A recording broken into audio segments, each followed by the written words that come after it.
يلا معايا في يوم مميز جدا. بس قبل ما نبدأ اليوم لازم نفطر، وطبعا الفطار كان فطار مصري. وأول مكان وصلنا ليه كان مسجد السلطان الغوري عن جمال التصميم، والنمط ده من المساجد بيطلق عليه اسم المساجد المعلقة. هسكت أنا واسيبكم تشوفوا المكان.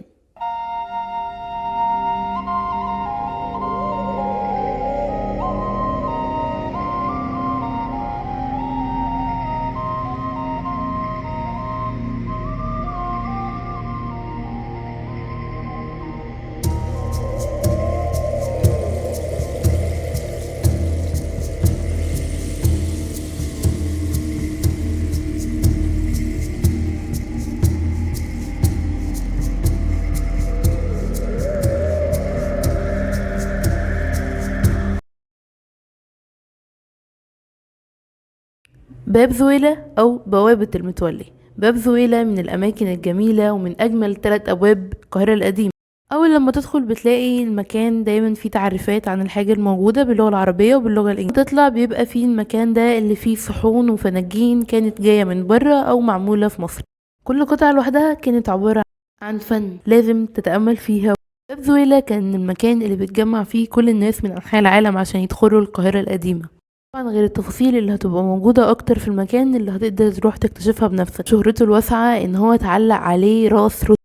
وهنا احمد كان بيحاول يعمل حاجة محدش هيعملها ولا حد يعمل كده عشان ده ممنوع. تطلع 72 سلمة. 72 سلمة بتطلعهم وانت مستمتع صدقني بسبب الجمال اللي حواليك اللي خليك طالع دايما باصص لفوق. يا ترى ايه موجود تاني؟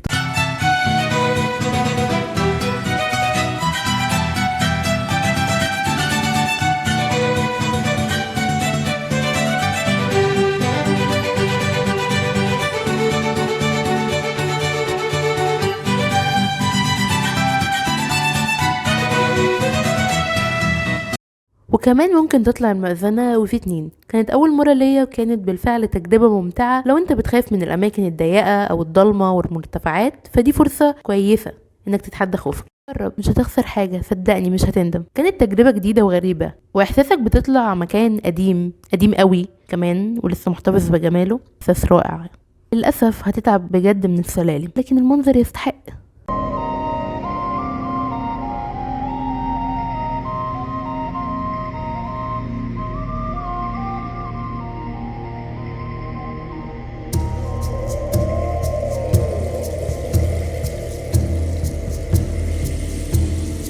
خلي بالكم وانتوا نازلين علشان السلالم مش اوسع حاجه هتحتاج تكون مشغل الفلاش لان مش بيبقى فيه نور غير اضاءه الشمس. وزي ما انتوا شايفين الدنيا كانت ضلمه فالتليفون يكون معاكم او اي حاجه بتنور.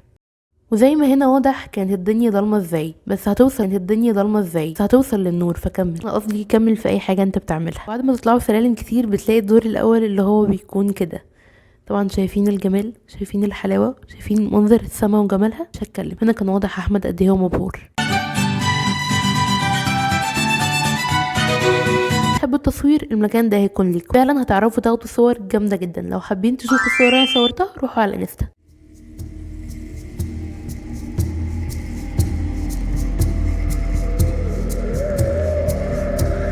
ويلا بينا على اخر مكان واللي كان قريب من قلبي. وامام باب زويلة بتقع عينيك على احد ابرز المساجد الاثريه القديمه وهو المسجد السلطان المؤيد. واتقال عليه ان هو افخر المساجد في العصر المماليك. تم بناؤه بامر السلطان المؤيد. والحاجات اللي استغربتها في رحلتي البحث عن معلومات عن المسجد هو موقعه القديم. ان موقعه القديم كان سجن اتأمر بهدمه وبعدين اتبنى المسجد ده، ودي قصة تانية لوحدها.